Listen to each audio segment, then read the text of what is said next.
Por favor, eh, eh, ya está compartido los privilegios, Brenda eh, León, por favor. Eh, ¿Quién inicia?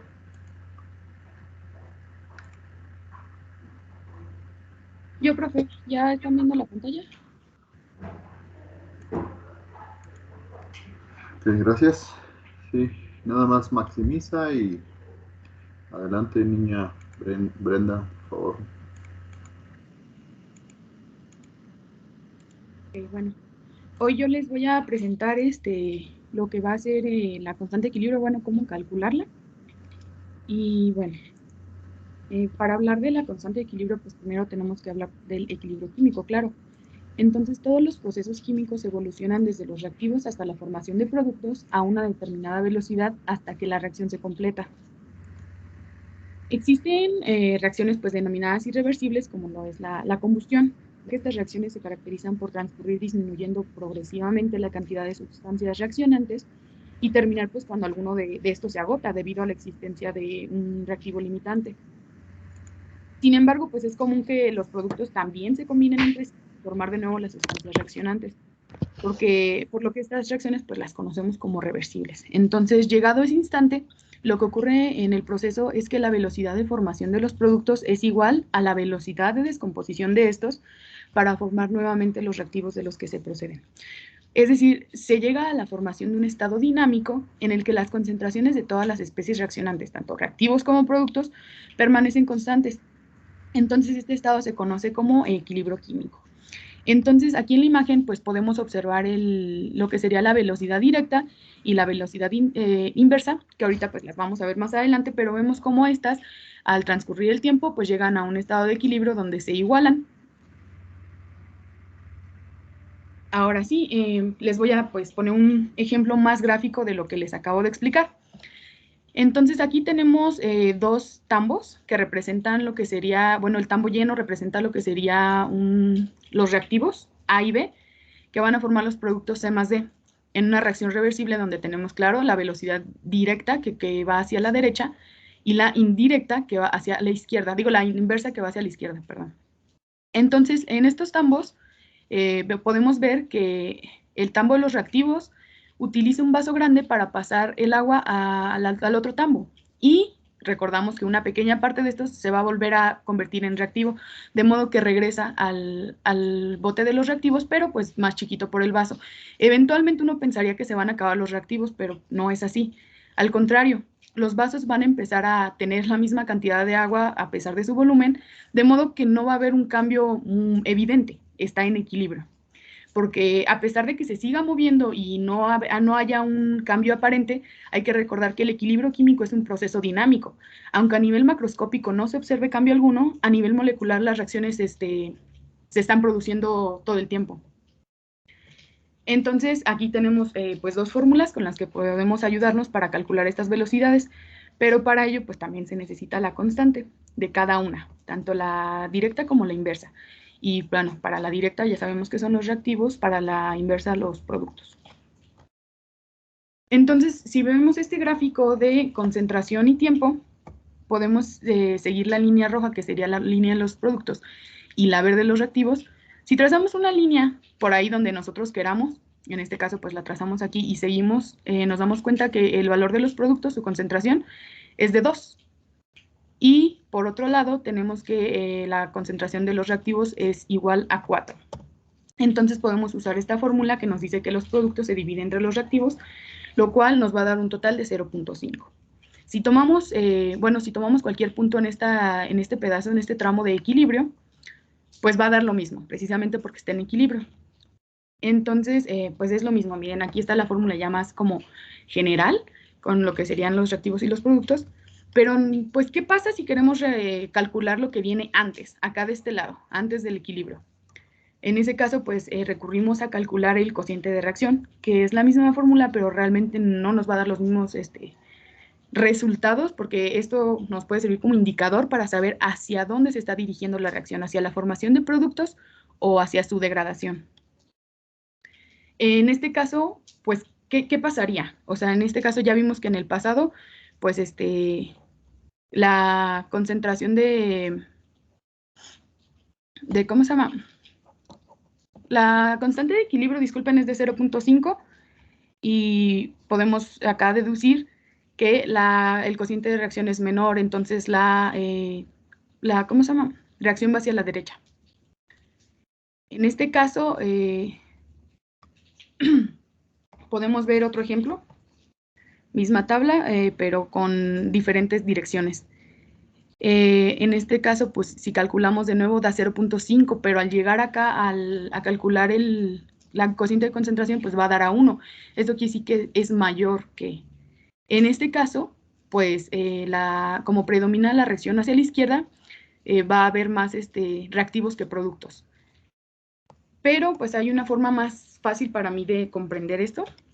Y pues voy a tratar de explicárselos porque pues como que así no sé si me terminé de explicar bien. Pero bueno, supongamos que tenemos esta raya donde vamos a marcar tanto nuestro cociente de reacción como nuestra constante de equilibrio. Hacia el equilibrio es hacia donde queremos llegar. Entonces, si ubicamos la K en este lado, quiere decir que la reacción va a ser hacia la derecha y va a tender a la formación de productos. En cambio, si la tenemos pues del otro lado, como seguimos buscando el equilibrio, pues la reacción va a ir hacia la izquierda, va a tender a la degradación de productos. Entonces entramos a lo que sería el equilibrio heterogéneo, donde tenemos, bueno, les puse un ejemplo muy sencillo donde tenemos agua gaseosa y carbono sólido. Entonces, en una reacción reversible, vamos a calcular la velocidad directa, que no sería más que la constante directa por, en este caso, el agua gaseosa. No se pone el carbono porque pues está sólido, o sea, va a estar ahí todo el tiempo, ¿no? Algo así entendí, la verdad eso sí no me quedó muy claro, pero más o menos se los menciono. Y la velocidad inversa, que es la correspondiente a los productos. Una vez tenemos estas calculadas, pues con nuestras fórmulas anteriores, vamos a igualarlas y haciendo el despeje, pues nos va a dar la fórmula que ya les había presentado antes. Entonces, si se dan cuenta, pues realmente es lo mismo. Es cuestión nada más como de perspectiva y de irlo comprendiendo todo. Pero hay que recordar que, pues además de eso, la temperatura es la única variable que, además de influir en el equilibrio, modifica el valor de su constante. Entonces, si una vez alcanzado el equilibrio se aumenta la temperatura, el sistema sigue siendo, el sistema sigue el principio de Le Chatelier, que se opone a ese aumento de energía calorífica desplazándose en el sentido que absorba calor, es decir, hacia el lado en el sentido que marca la reacción endotérmica. Y pues un ejemplo que me encontré por ahí es que nos dice pues que a final de cuentas cuando aumenta la temperatura el sistema evoluciona hacia la izquierda en el sentido en el que la reacción se hace endotérmica. Y por ahí me encontré esta ecuación que es como con diferentes temperaturas, pues ya vimos que se va a modificar, cada constante se va a modificar si se modifica la temperatura o la presión u otros valores, pero ahorita creo que eso se los va a explicar un poco más Max. Y bueno, cuando un sistema en equilibrio se modifica la temperatura, pues deja de estar en equilibrio y ya tienes una temperatura 1 que va a tener una constante de K1 y una temperatura 2 que va a valer una K2, que es lo que podemos observar aquí en la ecuación de Van Hoff, donde pues tenemos a la entalpía estándar, la constante de los gases y pues ambas Ks, las ambas constantes y sus temperaturas. Entonces, la ecuación de Van Hoff nos permite estudiar de forma cualitativa cómo se desplaza el equilibrio químico con la temperatura en función de que tengamos una reacción endotérmica o exotérmica. Entonces, al aumentar la temperatura, se favorece que la entalpía de estándar sea mayor que 0, por lo tanto, va hacia la derecha. Y al disminuir la temperatura, se favorece que la entalpía estándar sea menor que 0, por lo tanto, va hacia la izquierda. Entonces, para determinar si es endotérmica o exotérmica, tenemos que si una reacción es endotérmica, la entalpía estándar va a ser mayor que 0, al aumentar la temperatura, aumenta la constante de equilibrio y el equilibrio se desplaza hacia la derecha. En cambio, si la temperatura baja, también baja la constante de equilibrio y la reacción se desplaza hacia la izquierda. En cambio, si una reacción es exotérmica, pues la entalpía estándar será menor a 0, al aumentar la temperatura, pues disminuye la constante de equilibrio y la reacción se desplaza hacia la izquierda. Mientras que si una temperatura disminuye, aumenta la constante de equilibrio y el equilibrio se desplaza hacia la derecha. Yo sé que esto no está tan fácil, o sea, hay que leerlo unas 2, 3 veces para razonarlo bien, pero pues por ahí ya les mandé la presentación para que lo analicen un poquito más. Y pues aquí forma un pequeño cuadro de resumen como para que vayamos ubicando las direcciones que pueden tomar las reacciones y pues hacerlo un poco más sencillo la predicción. Y aquí les puse unas pues características del equilibrio, nada más para que recordemos cosas que nos pueden servir al momento de decidir o intentar deducir más bien hacia qué lado está yendo una reacción, hacia la formación o degradación de productos. Y bueno, eso sería todo por mi parte y muchas gracias. ¿Preguntas? Por ahí, Citlali, quedó todo claro. ¿Qué nos puedes comentar al respecto de la presentación de Brenda?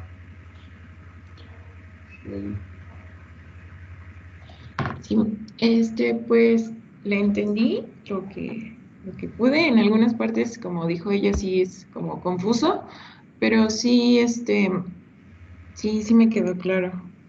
Lo que pudiera comentar es, pues, no sé,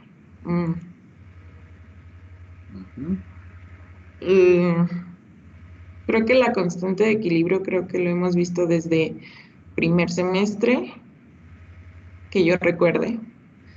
Entonces, no es un tema nuevo, solo es como de darle una repasada varias veces para volver a entender o recordar.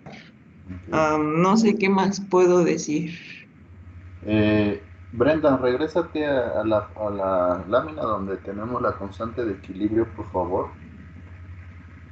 ¿Cómo es que se calcula? Permítame, es que no me deja hacer ¿Mande? nada. No, ya, perdón, es que no me dejaba regresar. ¿A dónde, perdón? ¿Dónde está la fórmula de cómo calcular la constante de equilibrio?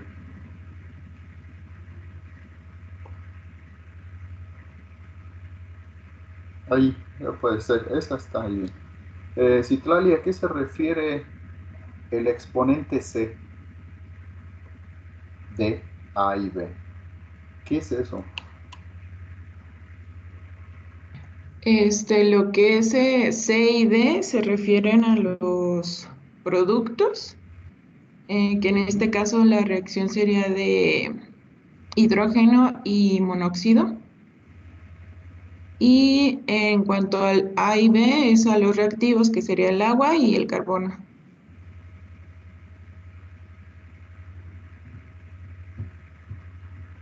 El agua y el carbón. Me refiero a los exponentes, Citlali.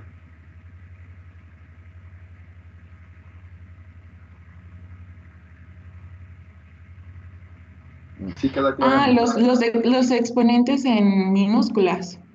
Sí, Oh, sí. perdón. No había entendido. Ah,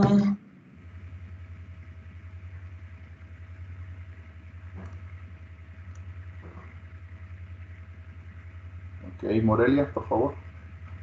Gracias, Citlali. Son los coeficientes estequiométricos de la reacción. Ok, muy bien. Sí. ¿Algo que comentar en relación a la plática, exposición de Brenda Morelia, que nos puedas retroalimentar? ¿Qué no quedó claro? ¿Qué podrías? Pues es que sí me pareció muy bien que intentara dar como pues el concepto más gráfico, pero creo que bueno, este tipo de conceptos quedan mejor establecidos ya con ejemplos como tal, que así como pues expuesto teóricamente. Pero pues creo que lo explicó de manera clara, concisa, pero pues va a quedar como mejor explicado ya con un ejemplo como tal. Como decimos, Morelia, precisos, concisos y Concisos y macizos. macizos. Vale. Vamos a escuchar a León Oseguera y vamos.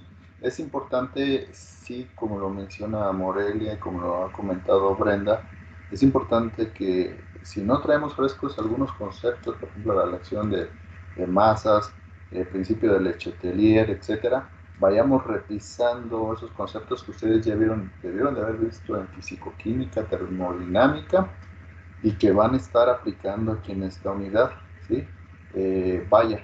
Lo que queremos en esta unidad es que ustedes aprendan a determinar la constante de equilibrio en sistemas homogéneos o heterogéneos y ver cómo están afectando el principal factor, que es la temperatura, como lo mencionó la niña Brenda.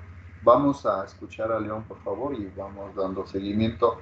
Vamos tratando de entender, ya aquí de entrada Brenda nos dio el concepto de KS y Q, ¿sí? El cociente de reacción, que son importantes entenderlos en su momento cuando hagamos los ejercicios, saber qué está sucediendo en la reacción, cuando KC es mayor que 1, cuando es menor que 1, cuando tiende al infinito, y saber y también poderlo diferenciar con los valores de la cociente de reacción con respecto a sus diferencias, si es mayor que Kc o menor que C o igual que Kc.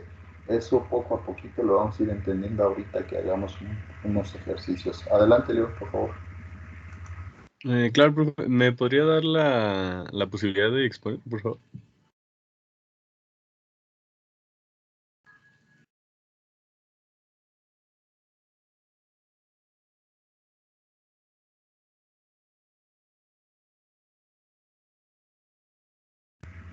Listo, León, ya. Gracias, profe. Sí. Adelante.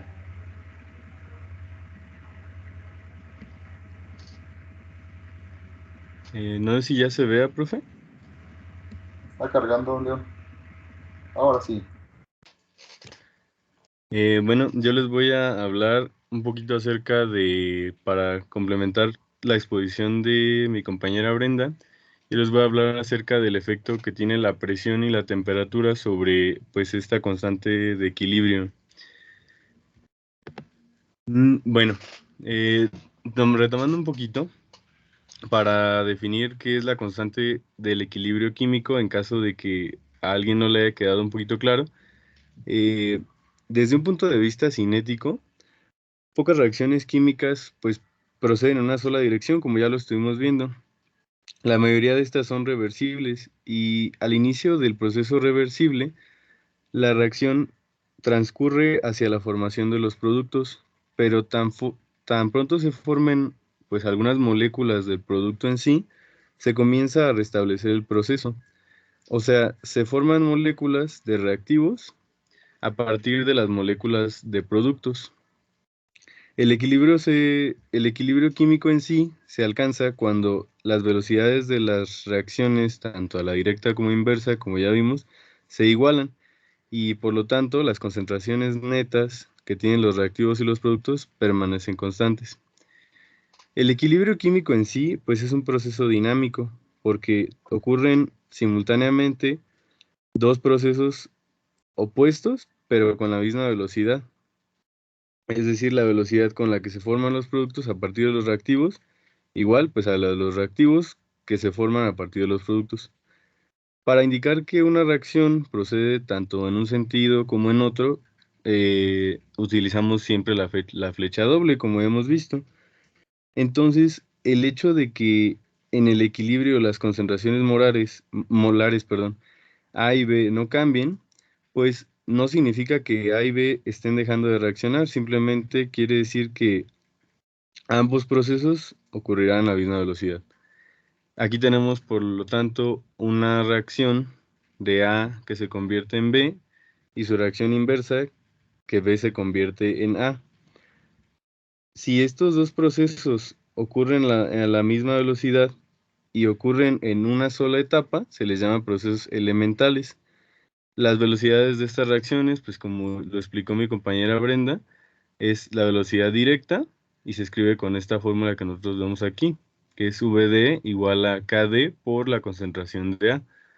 Y la velocidad inversa es pues BI igual a KI por la concentración de B. Estas pues son las constantes de velocidades para estas reacciones y este equilibrio pues como ya lo dije se logra cuando las velocidades se igualan. En este caso, nosotros vamos a reacomodar estas ecuaciones para despejar lo que viene siendo nuestra constante. Y bueno, ahora sí, yéndome directo, la ley de acción de masas. Bueno, la ley de acción de masas fue descubierta en 1864 por estos dos sujetos que escribí aquí, Goldberg y Weich, los cuales postularon esta ley que expresa la relación entre las concentraciones de reactivos y productos en este equilibrio para cualquier reacción. Esta relación pues describe el equilibrio químico de forma cuantitativa y establece que para una reacción reversible en equilibrio y a una temperatura constante, pues una relación determinada de concentración de reactivos y productos tiene un valor constante de, perdón,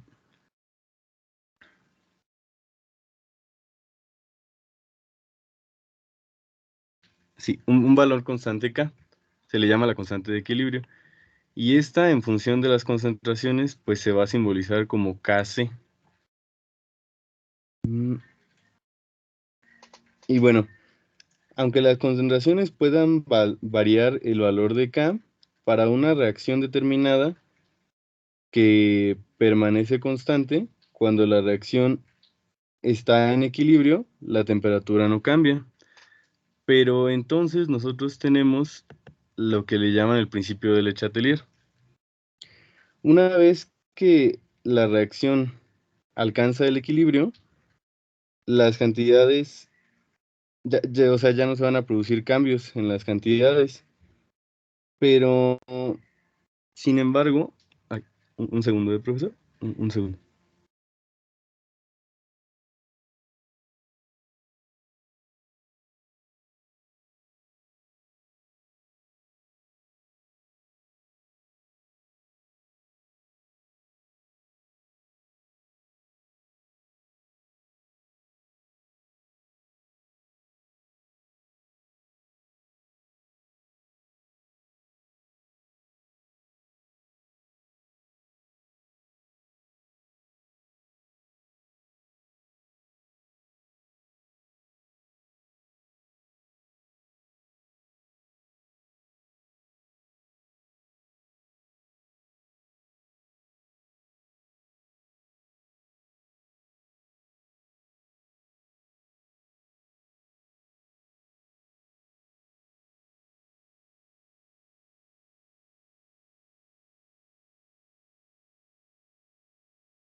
Listo, profesor. Perdón, una disculpa, es que me hablaron aquí en mi casa. Perdón.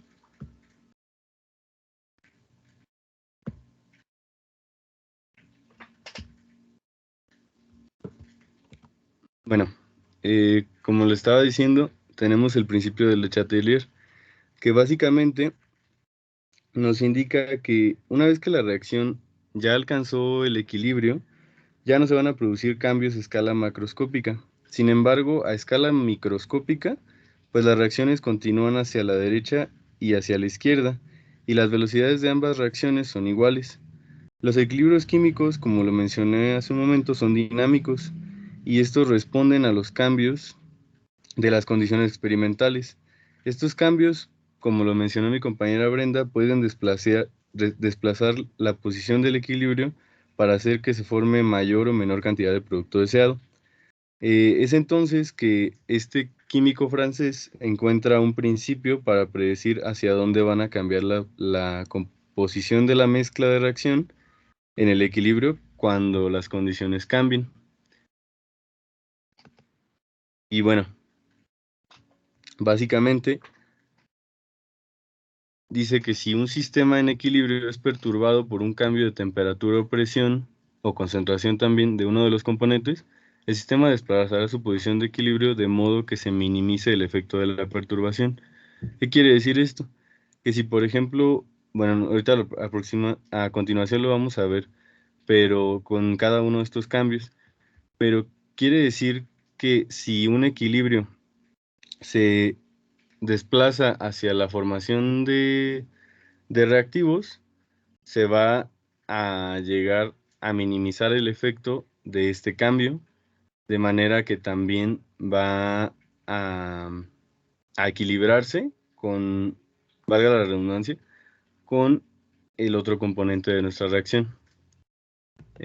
Por ejemplo, si nosotros analizamos los cambios que existen en la presión, pues podemos decir que al modificar la presión, el valor de nuestra constante de equilibrio no va a variar si el valor de la temperatura permanece constante. Sin embargo, como ya hemos visto, por la ley de los gases ideales, se puede modificar la presión, ya sea agregando o quitando reactivos o productos, en este caso gaseosos, de la mezcla en equilibrio, o bien variando el volumen del recipiente. En este caso podemos tener tres situaciones. Teniendo en cuenta esta ecuación que tenemos aquí arriba, nos dice que Kp va a ser igual a la presión elevada al diferencial de nuestros moles por nuestra constante K. Y aquí viene Kx. ¿Por qué Kx? Porque estamos hablando nosotros de cantidades pues molares. En este caso, en el caso número 1, tenemos que si la reacción produce un aumento en el número total de los moles gaseosos, en este caso la diferencial de N va a ser menor a 0, nosotros tenemos como ejemplo esta reacción, que es trióxido de azufre, dióxido de azufre más oxígeno, y va a ir tanto de reactivos a productos como de productos hacia reactivos. Si nosotros aumentamos la presión, pues nuestra Kp debe ser constante, pero nuestra Kx debe ser disminuida. Y se va a favorecer la recombinación de productos para reactivos, como lo indica el principio de Le Chatelier. Como la presión pues, es proporcional al número de moles gaseosos, el sistema va a evolucionar, desplazándose en el sentido de que disminuya el número total de moles, en este caso del lado izquierdo, para que aumente nuestra presión. No sé si hasta el momento me estoy siendo claro o hay alguna duda, o me regreso. Yo nada más voy a hacer una observación, León, en relación a tu exposición, como lo mencionaste en esta lámina, delta N es la diferencia del coeficiente estequiométrico de los productos menos el coeficiente estequiométrico de los reactantes. Eso es delta N, ¿sí? No es el diferencial. Como lo mencionaste, vamos a irlo revisando ya en los ejercicios y van a saber cómo se calcula, ¿vale? Profe, Dígame. ¿podría repetir lo que significa delta N, por favor? Delta N es la diferencia delta es una diferencia de la concentración del coeficiente estequiométrico de los reactivos, ¿sí? Perdón, de los productos menos el coeficiente de los reactantes. Eso es como vamos a calcular delta N. Delta N es el diferencial del coeficiente del coeficiente estequiométrico de los productos menos el coeficiente estequiométrico de los reactantes. Eso es delta N. En su momento lo vamos a calcular y sabrán cómo se calcula, ¿vale? ¿Dudas, Gracias, chicos? No, profe, todo bien, hasta ahorita. Vamos, adelante. León. Ok, como segundo caso, podemos tener que en una reacción se produzca una disminución en el número de moles gaseosos. En este caso, como nos acaba de mencionar el profesor, nuestro diferencial de estas concentraciones de los coeficientes va a ser menor que 0. Como ejemplo, nosotros tenemos aquí la suma de 3 moles de hidrógeno más 1 de nitrógeno. Los dos están en estado gaseoso y nos van a dar 2 moles de amoníaco. Y aquí nos dice un aumento de presión va a favorecer la reacción directa, es decir, la formación de este amoníaco, y va a seguir un razonamiento igual al que acabamos de describir en el caso número 1, de acuerdo con el principio de Le Chatelier. Y bueno, en el caso número 3, nosotros tenemos que no se va a producir un cambio en el número de moles si la reacción en sí ya se encuentra en un equilibrio, ya que la presión pues no va a influir en la posición del equilibrio en sí. Bueno, para ahora, como nos especificó nuestra compañera Brenda, los cambios en la temperatura. Bueno, ¿cómo influye esto en el equilibrio de una reacción?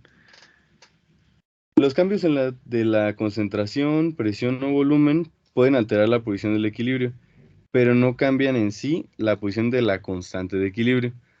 Solo un cambio en la temperatura puede alterar este valor.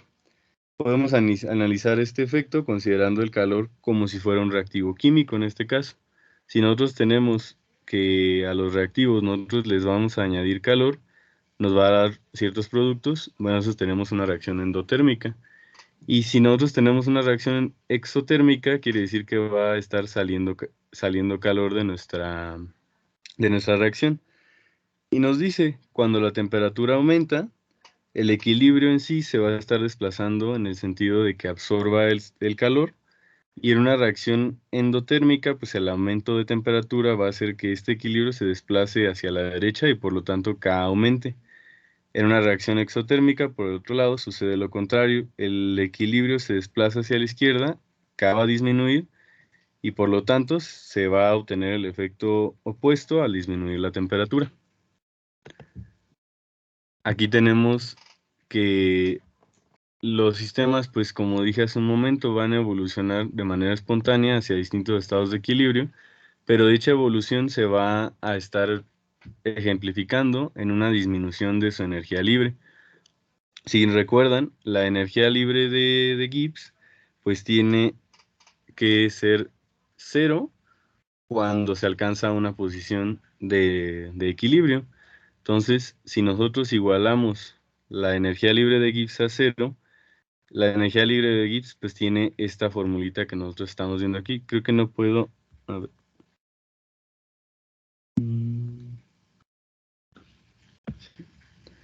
Tiene esta formulita que nosotros estamos viendo aquí.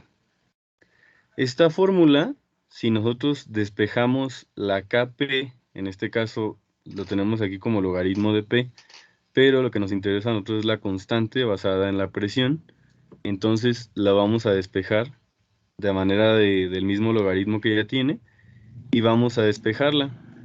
Y nos queda que la energía libre estándar va a estar relacionada tanto con el valor de R como con el valor de la temperatura. Esta fórmula que tenemos aquí, bueno, si nosotros la desarrollamos un poco, nos damos cuenta de que la energía libre estándar, pues es igual a esta fórmula que tenemos aquí arriba. Y si esta fórmula la seguimos dividiendo, pasamos otra vez en el denominador la R y la T, pues nos vamos a dar cuenta de que nos da la misma ley que nos expuso nuestra compañera Brenda hace un momento, y de aquí es de donde viene el logaritmo de nuestra Kp, que es el resultado de dividir K de la presión 2 sobre K de una presión 1, pues si nosotros despejamos de aquí hacia acá y separamos las temperaturas, nos vamos a dar cuenta de dónde es que viene la ecuación de Van Hoff. Y bueno, como nos comentó también nuestra compañera Brenda, para una reacción endotérmica, el aumento de temperatura va a favorecer la reacción de manera directa, directa, en donde esta entalpía va a ser positiva, por tanto, va a aumentar el Kp gracias al aumento de la temperatura. Y por el otro lado, si una reacción es exotérmica, el aumento de temperatura no va a estar favoreciendo la reacción directa. El cambio de la entalpía, el delta de entalpía va a ser negativo y por lo tanto, al disminuir Kp, gracias al aumento de temperatura. Y bueno, por mi parte sería todo. No sé si alguien tenga alguna duda.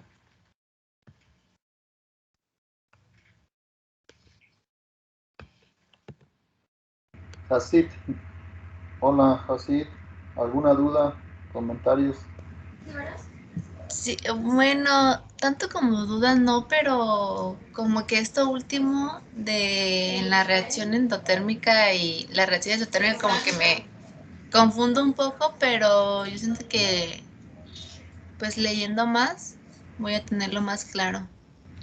Es un poquito difícil de entender, así de primera instancia, como dijo Brenda, es cuestión como de estarlo leyendo con detenimiento y yo la verdad para poder comprender bien este despeje, sí tuve que ver un par de videos en YouTube para ver de qué manera llegaban de una fórmula a la otra, y también esto de las reacciones, pero sí, básicamente es cuestión de eso.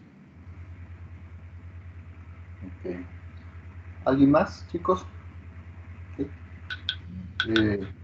Vamos a aprovechar esta lámina, como ustedes verán, prácticamente lo que nos está explicando León es cómo está afectando la temperatura sobre la constante de velocidad. Aquí la tiene representada en forma de Kp, ¿sí? Puede ser Kc, ahorita lo vamos a ver, pero es la misma constante dependiendo de qué estemos hablando, de qué sistema de reacción estamos hablando. Prácticamente esta es la ecuación, proviene de la ecuación de Arrhenius y se deriva de la ecuación de Van Hoff, en la cual la ecuación de Van Hoff nos vamos a apoyar para ver cómo está afectando la temperatura sobre la constante de equilibrio, ya sea en fase gaseosa o cuando tengamos expresada en solución molar, ¿sí? Esta misma ecuación de la constante, la ecuación de Van Hoff la vamos a utilizar más adelante en la unidad 4, en la cual vamos a estar observando también qué efecto tiene la temperatura sobre la actividad enzimática. Entonces es importante también entenderla, saberla usar y emplear. Otra de las cosas que hay que comentar en relación a la ecuación de Van Hoff y todos los procesos que vamos a estar revisando en el curso es que generalmente todas las ecuaciones que vamos a estar revisando, y como ustedes lo han visto en algunas otras materias, o no sé si los han observado o se los han comentado, que generalmente todos este tipos de ecuaciones que nos ayudan a resolver o que empleamos en alguna experimentación, nosotros las utilizamos tratando de llevarlas a una ecuación lineal, la ecuación lineal que ustedes conocen, que ya han empleado, que no es más que una forma lineal y se expresa en y igual a mx más b.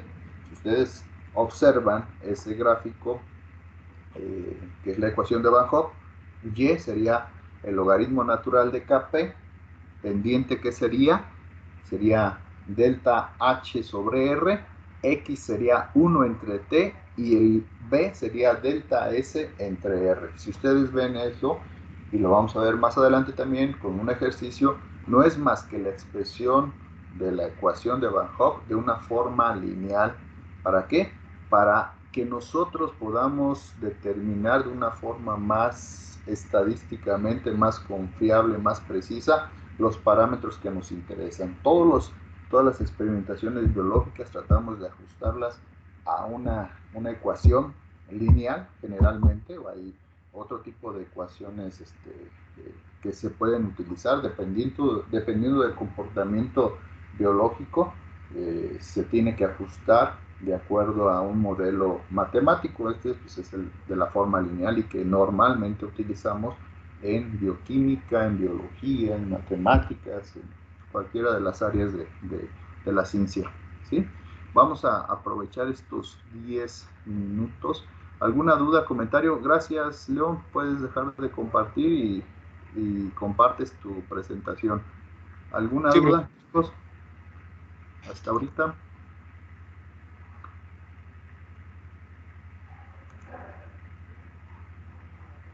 Ok, voy a compartir yo.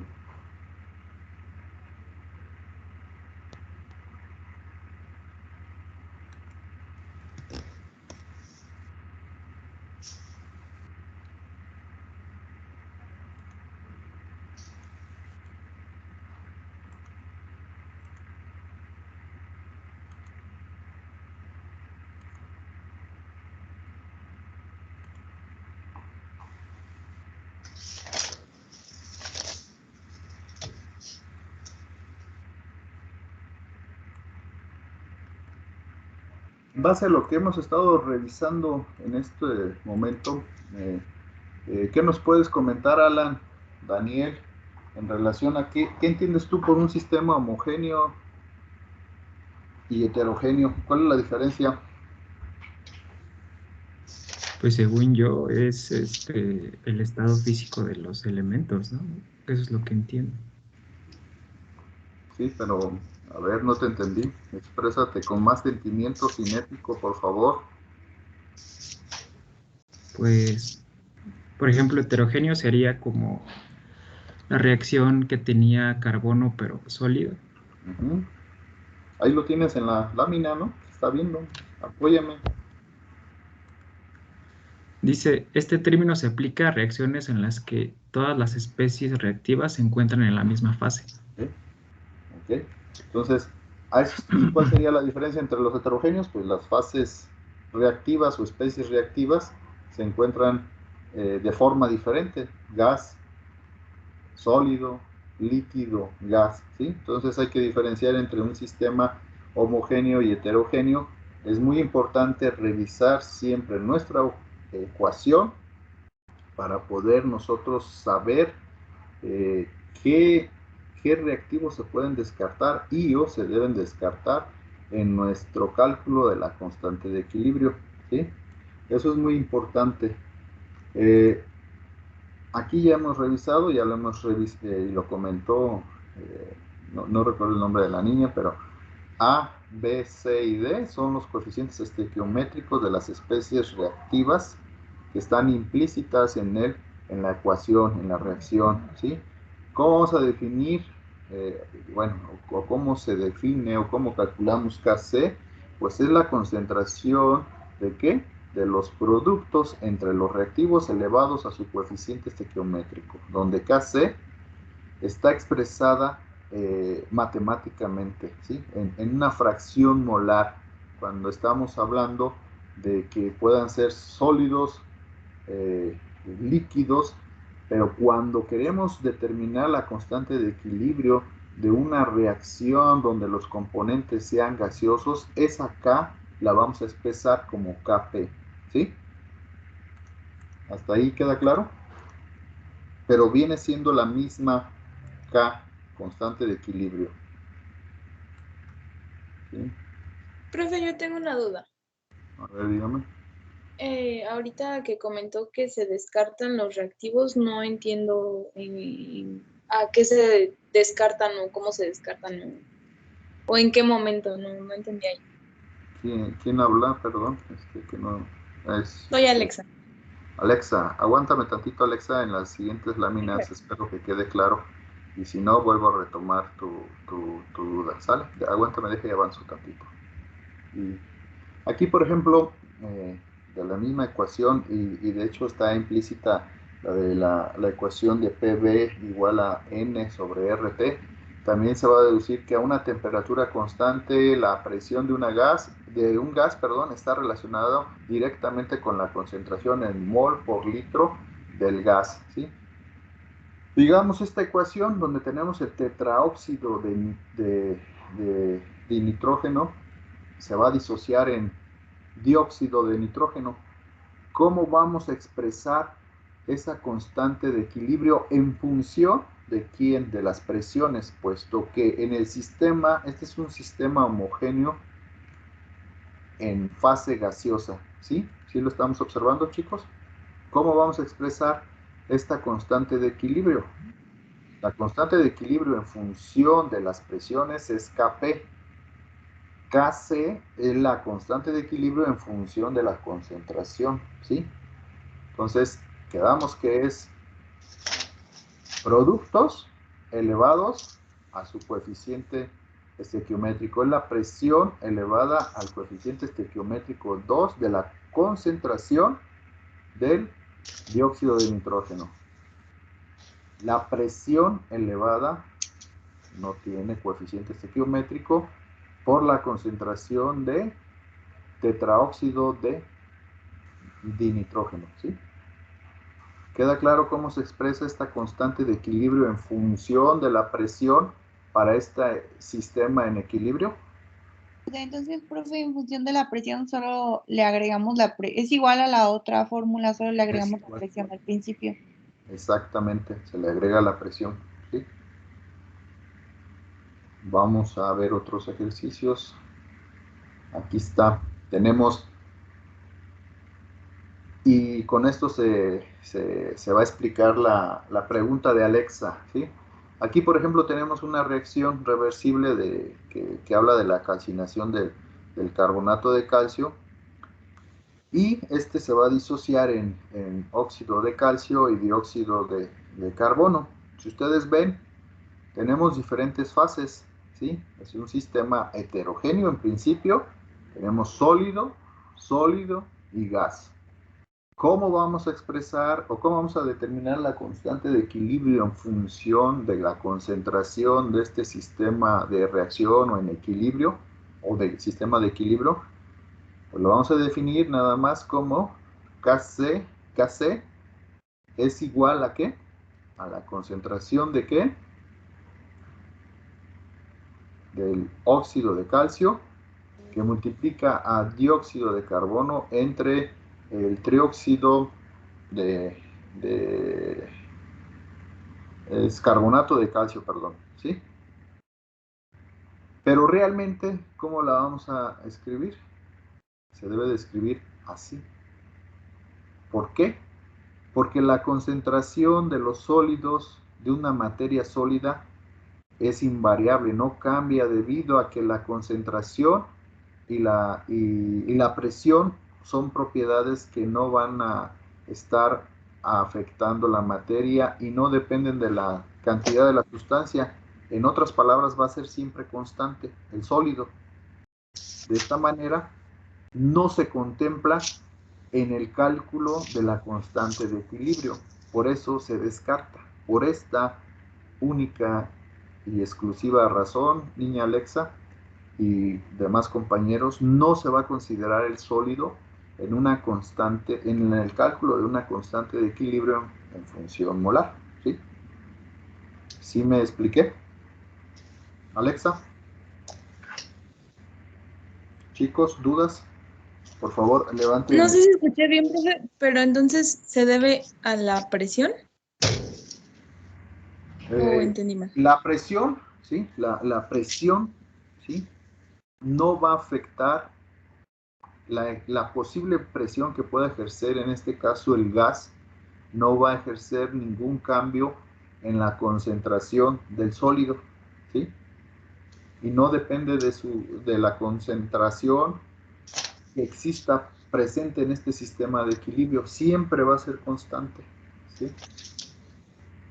¿Sí? A eso se debe, y por eso, como no va a cambiar, no se considera en el cálculo de la constante de equilibrio.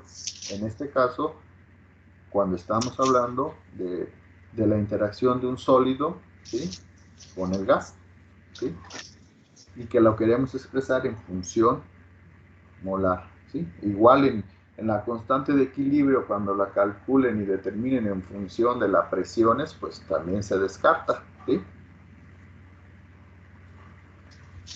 No sé si me explico, chicos.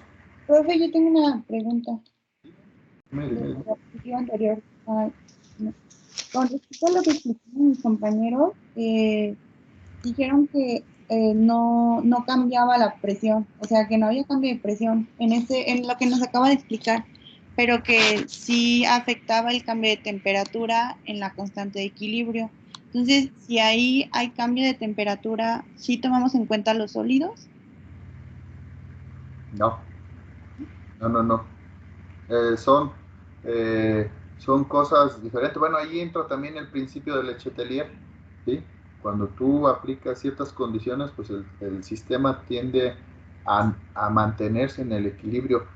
En el sentido de la determinación de las constantes de equilibrio, cuando estamos hablando por ejemplo, en función molar, o cuando la quieres representar en forma de presiones, los sólidos no se consideran porque el gas no va a ejercer una presión sobre los cambios en la concentración del sólido, ¿sí? Entonces no se considera, simplemente se considera los del estado gaseoso, ¿sí? Vamos a hacer más ejercicio. Bueno, ahorita estoy tratando de mostrar cómo quedarían, definidas las ecuaciones para determinar las constantes de equilibrio en función de la presión y en función de la concentración. Y en qué casos debemos considerar los sólidos. Bueno, ¿en qué casos no se consideran los sólidos? ¿Vale? Y ahorita vamos a ir mostrando más ejemplos. Permíteme, Fátima. Ok, vamos a ver.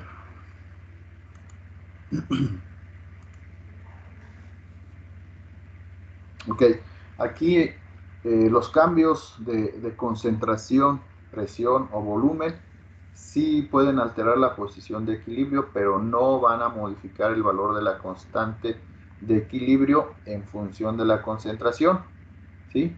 Esto solamente se altera con los cambios de la temperatura, y lo mencionaron hace un momento tus compañeros. La temperatura generalmente es la que ejerce el principal efecto sobre la constante de equilibrio, ¿sí? ¿Cómo quedaría definido la constante de equilibrio de esta ecuación o sistema de equilibrio? Fátima, dime, por favor. Sí, ¿lo dicto, profe? Sí, díctamelo, dime. Ok, pues sería KC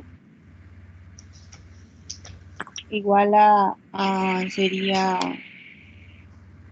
el 2 chiquito. A ver, ¿te dijiste primero KC? La constante de equilibrio dijo, ¿verdad, profe? Ajá. KC igual sería el NO entre el... Ah, no, pero sí tiene el 2. Ok, sí. Sería el 2. Bueno, sería NO, el 2. Ajá. Y abajo, ¿cuál era? ¿Cuál era el de abajo, profe? NO2. NO2. Uh-huh. ¿Sí?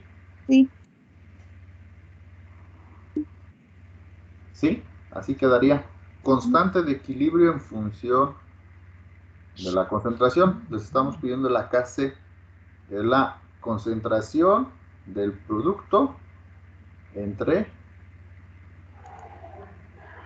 La concentración el de reactivo, los ¿sí? reactivos. Producto entre reactivo, quedaría así, en función de las concentraciones molares, como se los estoy pidiendo aquí, ¿sí? ¿Cómo quedaría en función de la presión, Ponce?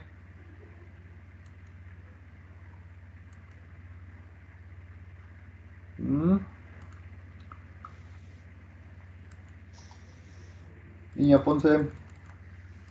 Sí, profe, aquí estoy. Uh-huh.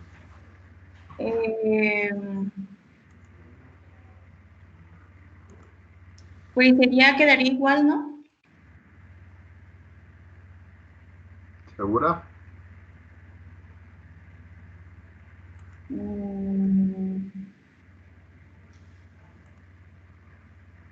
Chicos, León, ¿cómo quedaría? Pues ahí la KP, en este caso, pues está en función de la presión. Entonces, por lo tanto, quedaría la presión de los reactivos entre la presión de los productos, me parece, por lo que yo tengo entendido. ¿Pero qué te faltaría? A ver, Luis Enrique, apóyanos.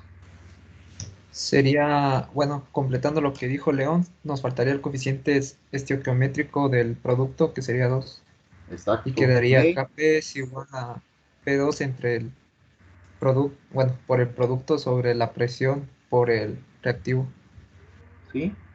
¿Sí nos van siguiendo todos, chicos? Vayan apuntando. ¿Sí? Así quedaría la Kp en función, bueno, la constante de equilibrio en función de la presión quedaría Kp es igual P al cuadrado por la concentración del producto entre por P elevado a su coeficiente por la concentración del reactivo. ¿Sí, Ponce? ¿Ahora sí? Ahora sí. Ok. ¿Pudiera volver a repetir eso, por favor? ¿Qué es eso? De la constante de equilibrio. Ok. Constante de equilibrio en función de la presión. En este caso, en este último ejercicio quedaría Kp igual a la presión elevado a su coeficiente estequiométrico del producto, de la concentración del producto entre la presión elevado a su coeficiente por la concentración del reactivo. ¿Sí? ¿Vale? Todo esto que estamos revisando aquí es muy importante también que lo fortalezcan en los apuntes que les enviamos ya hace días. Entonces, hay que leer. ¿Sí? Vamos, la idea es que ustedes retroalimenten previamente, revisen, lean, para que cuando estemos explicando los ejercicios también, ahora sí ya entiendo, por esto es, ¿sí? Vamos a dejarle ahí, mañana vamos a empezar a ir subiendo un poquito de nivel los ejercicios para que quede un poquito más claro. Ya vamos a ir determinando los valores de la constante de equilibrio, ya sea en molar o en función de las presiones parciales. Y vamos a ya poder saber determinar el delta N. Y importante, les dejo de tarea de forma personal, no es para que suban ni nada, pero que revisen qué pasa cuando Kc es mayor que 1, cuando es menor que 1 o que tiende al infinito. ¿Qué pasa con el cociente de reacción cuando es mayor que Kc, cuando es menor que Kc o que es igual que Kc? ¿Qué pasa de que en función hacia dónde tiende la reacción? ¿Sale? Todo eso viene en los apuntes, ¿vale? Porque mañana nos vamos. Ok, bonita tarde a todos. Los veo mañana. Gracias, chicos, por participar. Compartan sus presentaciones a sus compañeros y lean. Chao, chao. Gracias, profe. Profe. Adiós. Gracias, profe. Nos vemos. Hasta luego. Profe. Gracias. Gracias, profe.